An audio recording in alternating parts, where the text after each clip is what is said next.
आलमगीर द्वितीय कौन था, किस मुगल शासक का वंशज था, उसने कितने समय तक शासन किया, कब और कैसे उसकी मृत्यु हुई। जय हिंद दोस्तों, मैं कासिम खान स्वागत करता हूं आपका अपने YouTube चैनल DKF ड्रीम्स पर। तो चलिए शुरू करते हैं।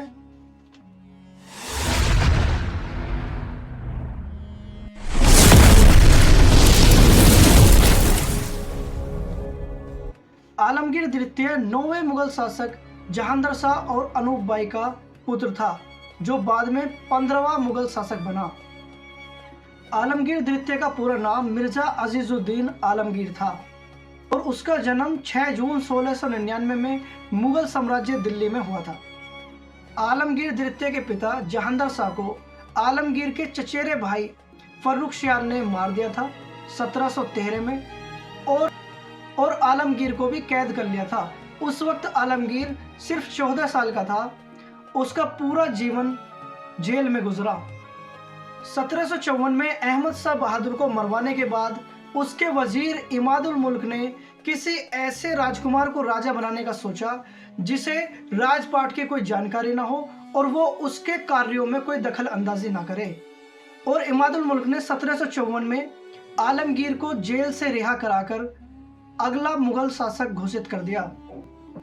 आलमगीर द्वितीय ने अपना साम्राज्य मजबूत करने के लिए अपनी बेटी जोहरा बेगम का रिश्ता अफगानिस्तान के शासक अहमद शाह दुर्रानी के बेटे तैमूर शाह दुर्रानी के साथ तय कर दिया। इस प्रकार आलमगीर द्वितीय का दुर्रानी साम्राज्य के साथ गठबंधन हो गया।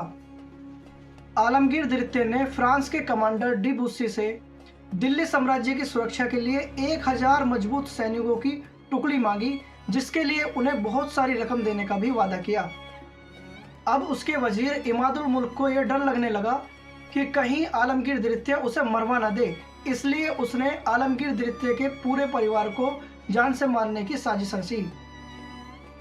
आलमगीर द्वितीय को यह बताया गया कि उनसे मिलने बाहर कोई संत आया है, क्योंकि आलमगीर द्वितीय पवित्र लोगों से मिलने के लिए हमेशा उत्सुक रहते थे। इसलिए सुनते ही बाहर की तरफ चल दिए, लेकिन वहां पर कोई संत नहीं था, बल्कि इमादुल मुल्क के ही लोग थे, जिन्होंने उसके बाहर आते ही उसे चाकुओं से मारकर उसकी हत्या कर दी। 1759 में आलमगीर द्वितीय को दिल्ली में हुमायूं के मकबरे में दफनाया गया। अपने पिता की मौत के बाद उसका पुत्र शाह आलम द्वितीय पटना भाग गया और अपने पिता की मौत का बदला लेने के लिए वहां उसने एक सेना का गठन किया।